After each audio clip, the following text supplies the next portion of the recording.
धाराशिव जिल्ह्यात सध्या मोठ्या प्रमाणात पाऊस पडतोय, तर ज्या शेतकऱ्यांच्या शेतात पाणी साचून पिकांचं नुकसान झालंय अशा शेतकऱ्यांनी विमा कंपनीला पूर्वसूचना द्यावी।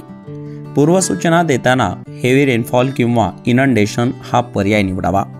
त्याचबरोबर काही शेतकऱ्यांचे सध्या पंचनामे सुरू आहेत, मात्र ज्या शेतकऱ्यांचे पंचनामे झालेले नाहीत, मात्र ज्या शेतकऱ्यांनी विमा कंपनीला आपली पूर्वसूचना दिली आहे अशा शेतकऱ्यांना देखील विम्याची नुकसान भरपाई मिळेल अशी माहिती यावेळी जिल्हा अधीक्षक कृषी अधिकारी रवींद्र माने यांनी दिली आहे। आणि सोयाबीन पिकामध्ये आता सध्या पाणी साठल्यामुळे नुकसान झालेलं आहे, त्यामुळे शेतकरी बांधव सध्या पीक विमा कंपनीला पूर्वसूचना देत आहेत। त्याच्यामध्ये शेतकरी बांधवांनी पाणी पिकामध्ये साठल्याने हेवी रेनफॉल असेल किंवा इनंडेशन हे पर्याय निवडून पूर्वसूचना देणं अपेक्षित आहे। या पूर्वसूचना सध्या मोठ्या प्रमाणामध्ये आहेत, म्हणजे 3,61,000 शेतकऱ्यांनी या पूर्वसूचना दिलेल्या आहेत। नियम असा आहे की ज्या अधिसूचित मंडळामध्ये एकूण क्षेत्र जे आहे त्याच्या क्षेत्राच्या 25% पेक्षा जास्त पूर्वसूचना आल्या तर त्याच्यात एक नमुना सर्वेक्षण नावाचा प्रकार आहे।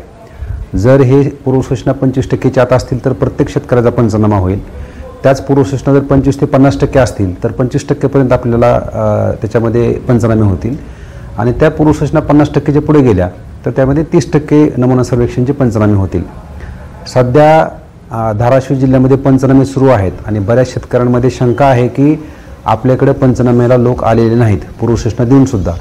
अशा शेतकऱ्यांनी घाबरून जाऊ नये, कारण त्या शेतकऱ्याचे जरी पंचनामे झाले नाहीत तरी 25% नमुना सर्वेक्षणच्या आधारे पंचनामे होणार आहेत, आणि त्या 25%च्या आधारे सरासरी काढून सर्व शेतकऱ्यांना त्याचा लाभ मिळणार आहे। म्हणजे ज्या शेतकऱ्यांनी पूर्वसूचना दिली आहे त्या शेतकऱ्यांना ह्याचा लाभ मिळणार आहे।